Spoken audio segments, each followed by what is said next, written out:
Isn't this great? Been chasing this leak for years. Roofs that come on your camper are pretty bad. If you want your camper to last more than a few years, you're going to have to build a roof over your camper. And in this video, I'm going to show you exactly how I did this one in 14 hours for dirt cheap with minimum materials, ultra strong, ultra durable. There's a bunch of mistakes I made during this process.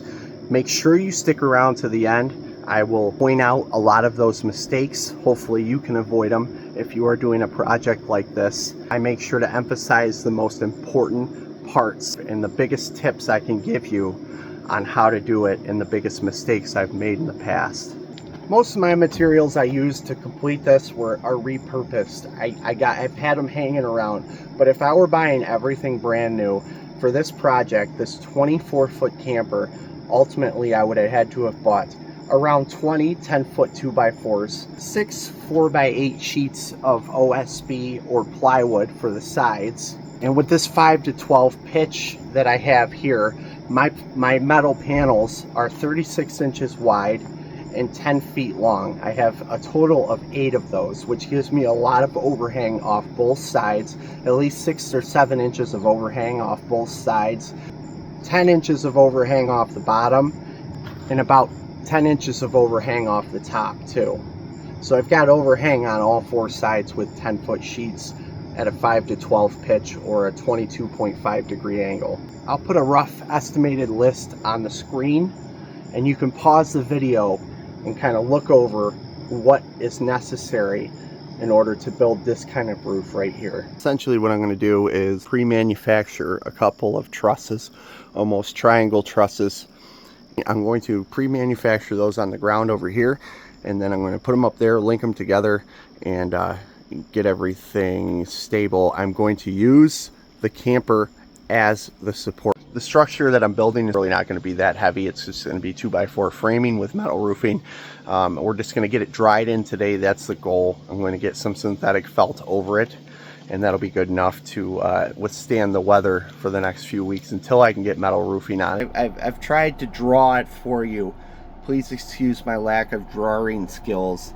And I like to do drawings. Do you want to see a drawing? Basically what I'm going to do is pre-manufacture these trusses right here. See these triangle trusses? I'm going to make about 5 of those on the ground, and what I'm going to do is connect each 2x4 in the truss together with plywood. So we're going to have plywood here, we're going to have a little chunk of plywood like here, you know what I mean, and that'll give it added integrity. It's very, very essential to do plywood and connect to where they all connect together. Another thing that'll prevent it from toppling over this way or this way, you know what I'm saying? And then I need another big wide piece of something on the face, like right here. You see this board running that's going to connect them all together. That has to, it doesn't matter if that's plywood or if that's a 1x10 or a 1x12 or a 1x14 or whatever it is, or a combination of wide boards. It's very essential that I put something on the face so it doesn't topple over. The whole structure doesn't go like this or like this. We'll give it stability from swaying back and forth. Then we're just going to have 1x4s across the face like this, all the way up to hold up the metal roofing and synthetic felt basically over the top. Kind of gives you an idea. I knew that I wanted my bottom piece to be 8 feet. That's about the width of the roof. And I knew I wanted around a 3-foot rise. I just didn't know what that meant as far as this top runner right here. So what I'm going to do with this first truss I'm making is just trace this angle. Good old-fashioned trace. And then I'm going to put this together, throw it up there, see if it, or hold it up there, see if it looks good. If it looks good, I'm going to mass produce the shit out of this right here. Tracing works. I lined my chop saw up with that line I traced I get a 22.5 degree angle. So that's my common angle on a lot of these cuts. There's 22.5 degrees. What I'll do is just lop this one with my circ. Got one tacked together with just screws and 1x4s. This is my very first one. What I'm going to do is bring it up on the roof and position it all over the place. Make sure that this exact size and design is going to work. Then what I'm going to do is unscrew it and trace all of these pieces of wood and basically mass produce 4 more of these.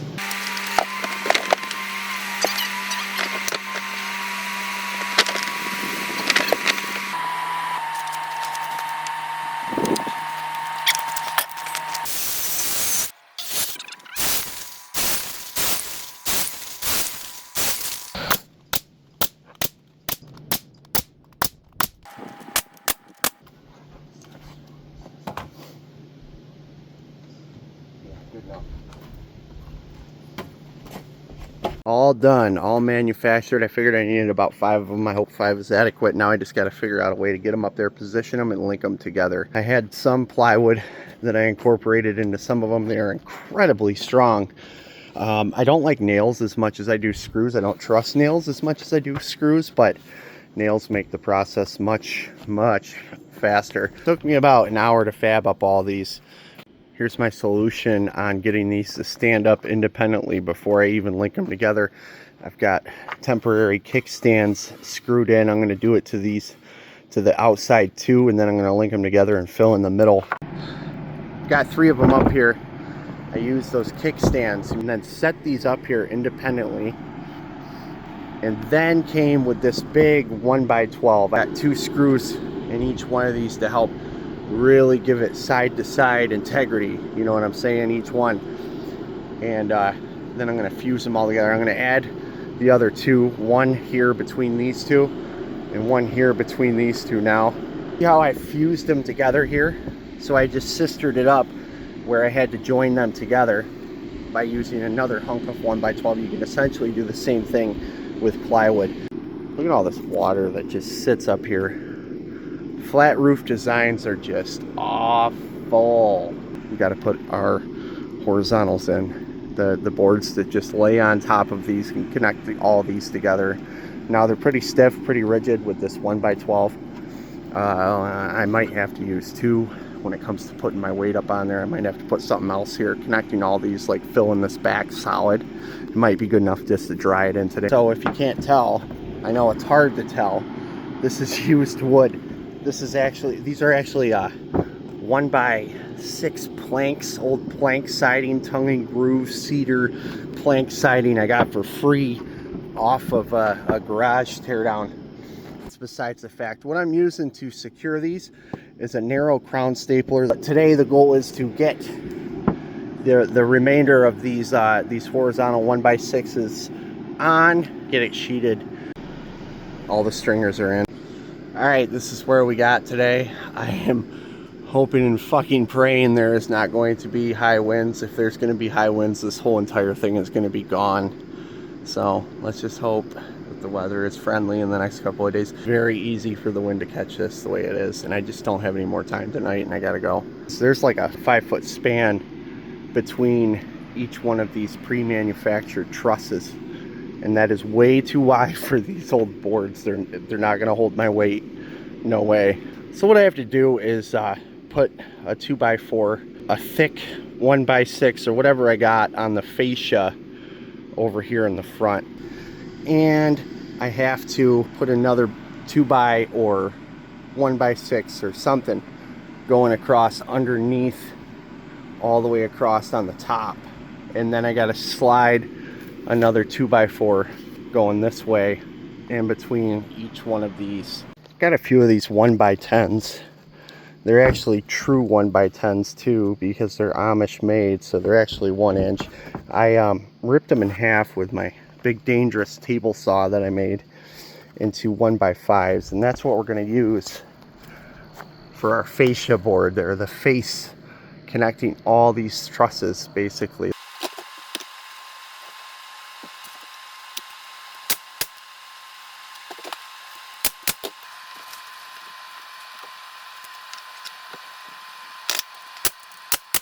See how I'm way long here? I do that intentionally, and I do it a lot. It's a habit of mine. What I'll do is I'll just hang the board, get it up there, come back later, and cut it flush with either my 18-volt circular saw or my electric chainsaw.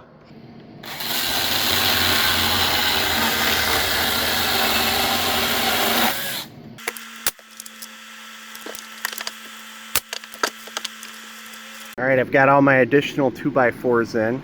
I've basically split the difference between all these trusses and added an additional 2x4. Then I added a board up here, just a 1x5, and I added some to the fascia down there to attach these additional 2x4s to. That should be enough. So my total width on this is around 24 feet. That's overestimated. It's actually like 23.5 feet. But I want to overhang. So I measured it, I calculated it at 24 feet when I'm doing my math for my panels. The total width of a metal panel that I have is a total of 36 inches in coverage. That's the width of each panel. And that's not including the overlap part, the part that overlaps. So I got 3 feet divided by 24, which gives me a total of 8 panels. I need 8 panels.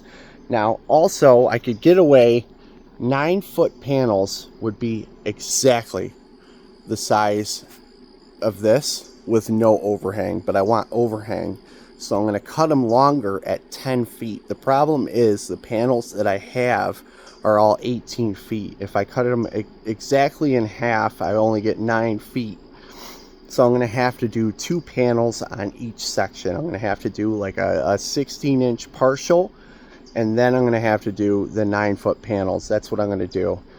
And I'm going to have my seam up at the top, not the bottom, where the ice and the snow could potentially hang out. It's going to be at the top. This is also very important right here. I've taken a string on a piece of wood. So I temporarily screwed a piece of wood to each side. And I've taken a string and put it exactly 4 inches out, and I'm going to line up my first couple of pieces when I install them with the end of the string. And if it's lined up exactly, I won't be all cockeyed and crooked at the end when I get all my metal pieces on. This is very paramount. This is very essential. There's a bunch of different ways you can do this to make sure you're not going to end up crooked, but you need to run a string. You need to snap a chalk line at the top, something like that. So I've just got my regular grinder here, my angle grinder, with a 6-inch cutting wheel on it. I do not use the 4.5-inch. You can, of course. They just wear down too fast, and they're too hard to get in these deep crevices or these deep ridges. You can also use a circular saw. You can flip your blade around. If you have a regular framing blade in it, you could run it backwards, that blade backwards. It makes a hell of a noise, but it cuts it really nice. I prefer my grinder. That's what I have right here, so I'm going to use that. You can also put a thin abrasive blade inside your circular saw, which would probably be a really good bet too, whatever you're more comfortable with. There's a lot of ways to cut this.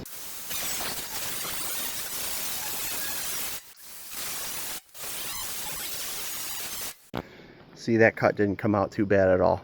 I'm still probably going to spray paint it. I've got some gray or some white spray paint just to protect that edge, that raw edge. I want to take a second to point out something absolutely critical here. You see how on this end, this is a full sheet right here, and these are used panels, that's why they got holes in them, but it doesn't matter. On this end, I have a full ridge. This ridge goes all the way down, and on the other end, I have a partial ridge. This ridge ends prematurely. Now, it's very important and very critical when I'm laying this metal down that I want this ridge over top of this full ridge. I don't want this full ridge over top of my partial. If I do it backwards, where I'm burying this partial ridge with my full ridge, then my roof will leak. It'll get ice on it and it will leak. Ask me how I know. I actually did this roof wrong last fall. See how I buried my partial ridge with my full ridge? Ice backs right up under here and it leaks like crazy. So I have to pull this whole roof off here and do it the right way. I didn't think it really mattered. And if you want a perfectly straight line through these valleys, and actually take a little cutoff piece of steel that's straight. That's a perfect straight edge to keep, especially if you got a factory edge on one side, and you can use that as your straight edge when you're drawing your line. My rigid impact right here, real nice and short, stubby. That's really nice, trust me, especially when it comes to putting these in. I've got a 1/4 inch magnetic bit. I am making absolutely sure I have a magnetic bit. If your bit is not magnetic, you're going to suffer. Trust me. Try it and see.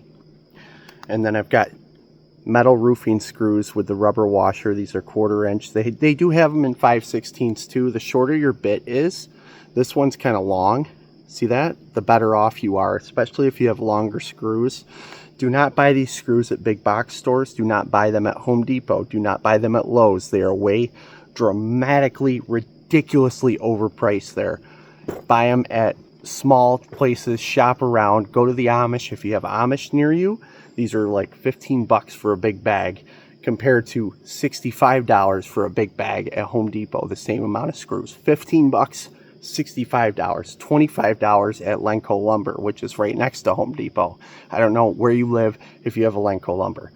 Also, don't buy your metal roofing at Home Depot either, or Lowe's. They are ridiculously expensive. Again, shop around, price it out. Usually the smaller places are way cheaper. Now I just got to figure out how the hell I'm going to get this camera up there so that you can see what I'm doing. Yeah.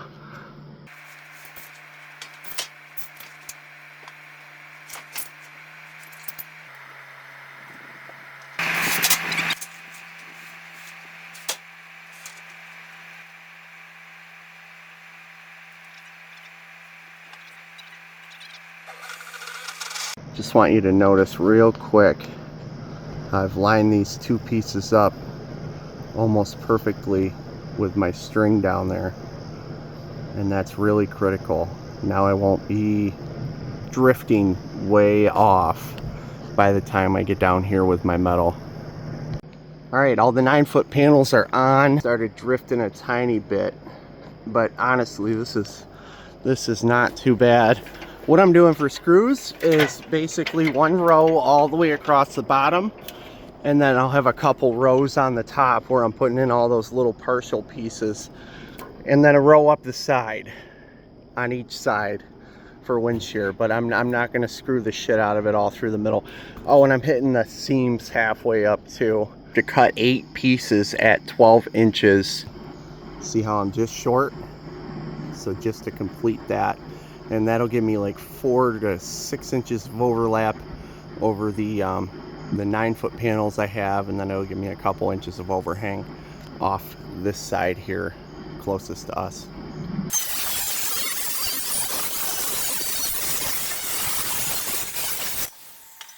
When you buy metal roof, they have touch-up paint at the place typically where they sell the metal roofing. So if you ask them, like, because you're bound to scratch or scuff or have to cut, or you know what I mean, paint an edge on metal roofing when you install it.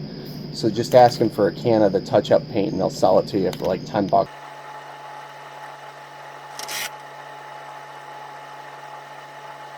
Just want to mention, this is pretty critical. When filling holes in this metal roofing, I am using nothing but oil-based polyurethane sealant or caulk.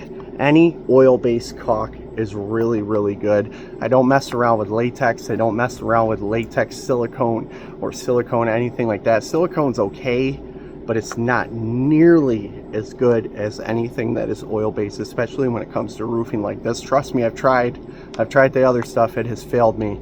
So when it comes to holes and you want it to last, I highly recommend something oil-based, a polyurethane sealant. Nothing's tougher. I'm sure there's a few of you that want to see if this janky looking structure can actually support my ass, and you're in luck, because I'm about to go up there and caulk some holes.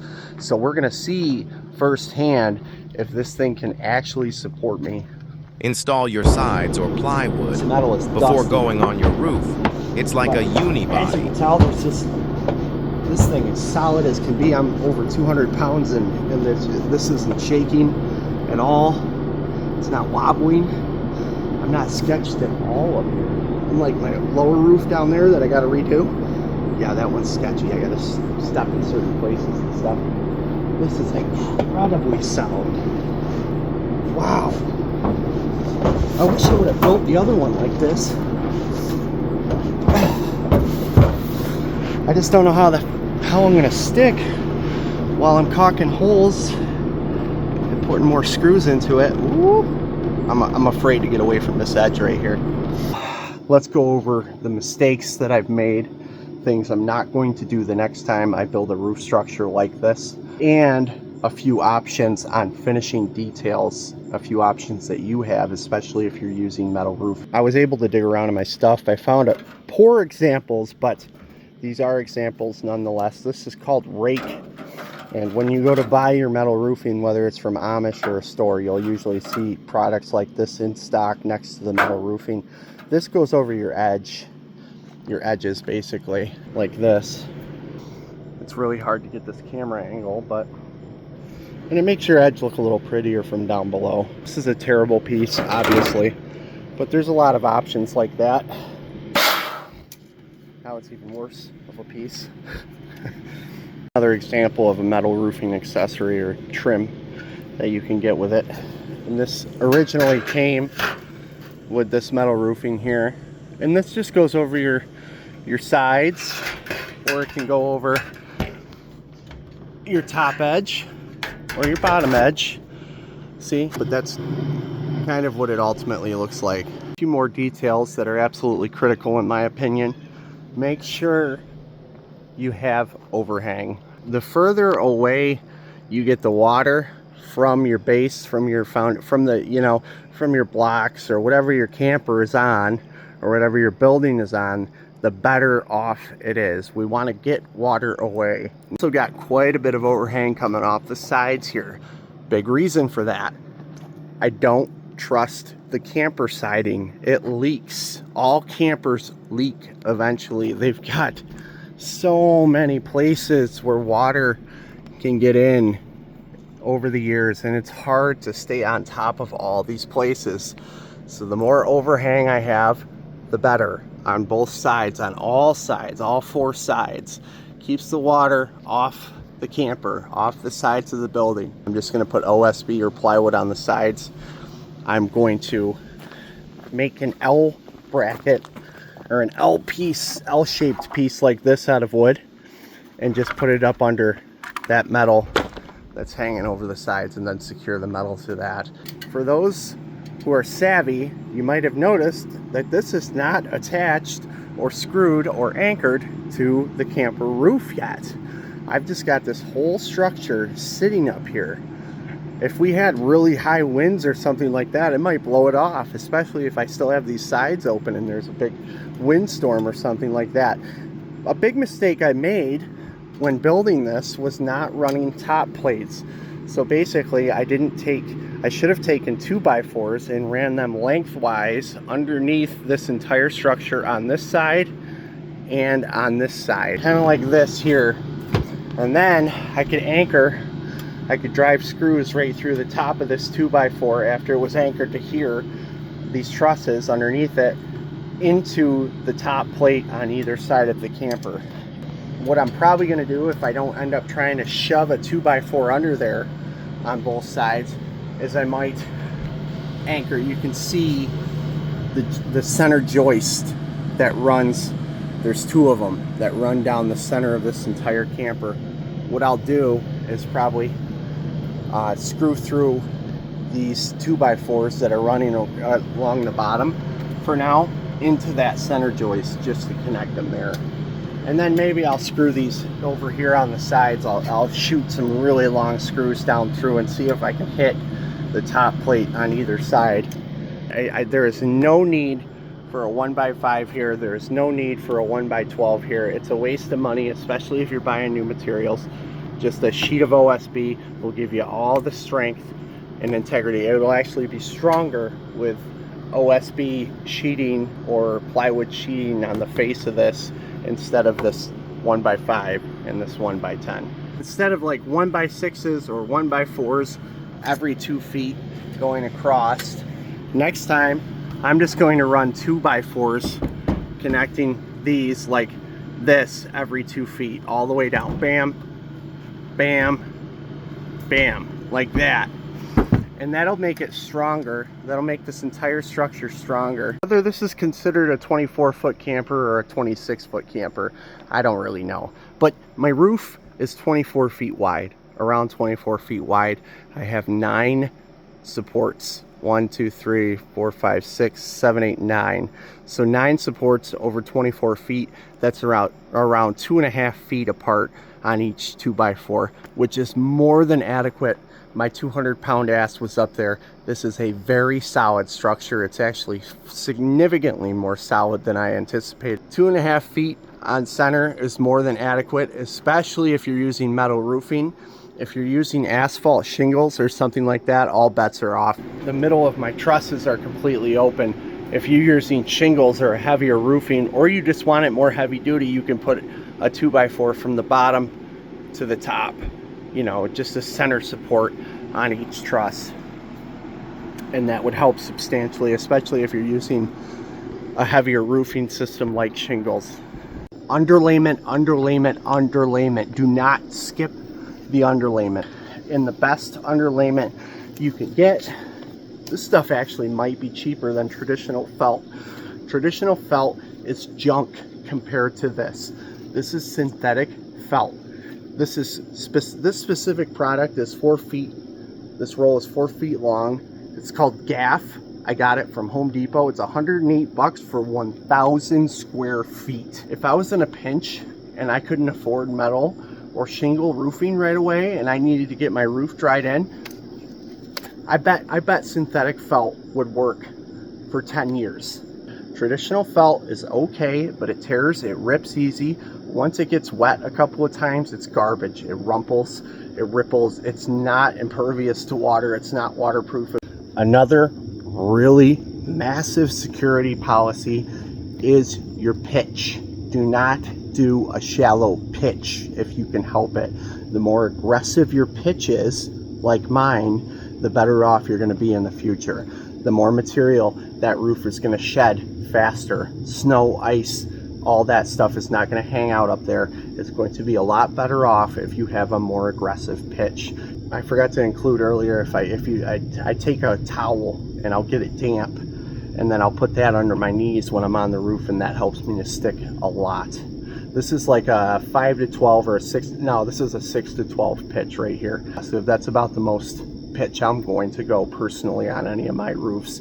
Good luck with your project if you intend on doing this, or if you are in the process of doing this. Any questions, comments, concerns, put them down in the doobly-doo. I hope you got something out of this. I hope that you learned something. If you did, please give the video a like, and thank you for sticking around this long. We'll see you on the next one.